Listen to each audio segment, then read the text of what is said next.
Sino nga ba si Attorney Claire Castro? Kilalanin natin ang kanyang totoong pagkatao. Sa bawat yugto ng ating kasaysayan, may mga taong tahimik ngunit matatag na lumalaban para sa katotohanan.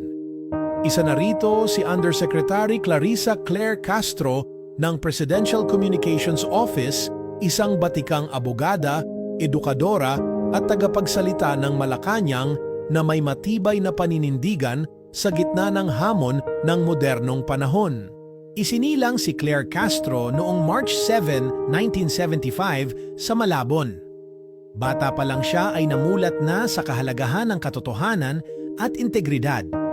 Kaya naman sa kanyang pag-aaral, pinatunayan niyang ang sipag at determinasyon ang susi sa tagumpay.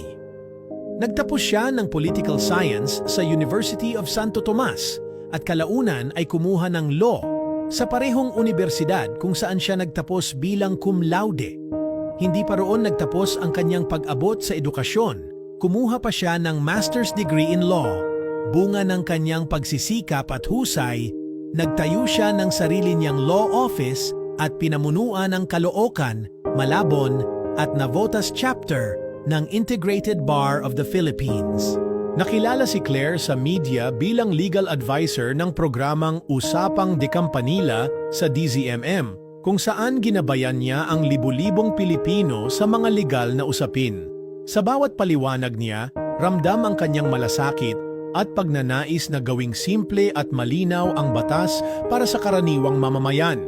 Nang italaga siya bilang undersecretary at tagapagsalita ng Malacanang, mas lumawak ang kanyang laban para sa katotohanan. Isa sa kanyang malinaw na layunin ay ang itama ang lahat ng maling impormasyon at fake news na patuloy na kumakalat laban sa pamahalaan. Alam niyang sa panahon ngayon, napakadaling baluktutin ang katotohanan sa social media, kaya naman buong tapang niyang hinaharap ang mga ito. Hindi siya natitinag sa mga paninira o batikos dahil alam niya kung sino ang kanyang pinaglilingkuran, ang sambayanang Pilipino. Kamakailan, isa siya sa mga unang nagpatunay at nagpaliwanag sa isyu ng di umano'y pagkakadetain ng First Lady Liza Araneta Marcos sa Amerika. Sa kanyang mahinahon ngunit matibay na paninindigan, nilinaw niyang walang katotohanan ang mga kumakalat na kwento. Ipinakita niya na hindi lang siya tagapagsalita, kundi isang tunay na tagapagtanggol ng katotohanan at dangal ng pamahalaan. Sa likod ng kanyang maamong mukha at malumanay na pananalita, naroon ang isang matatag at matapang na babae na hindi kailanman uurong sa laban para sa tama.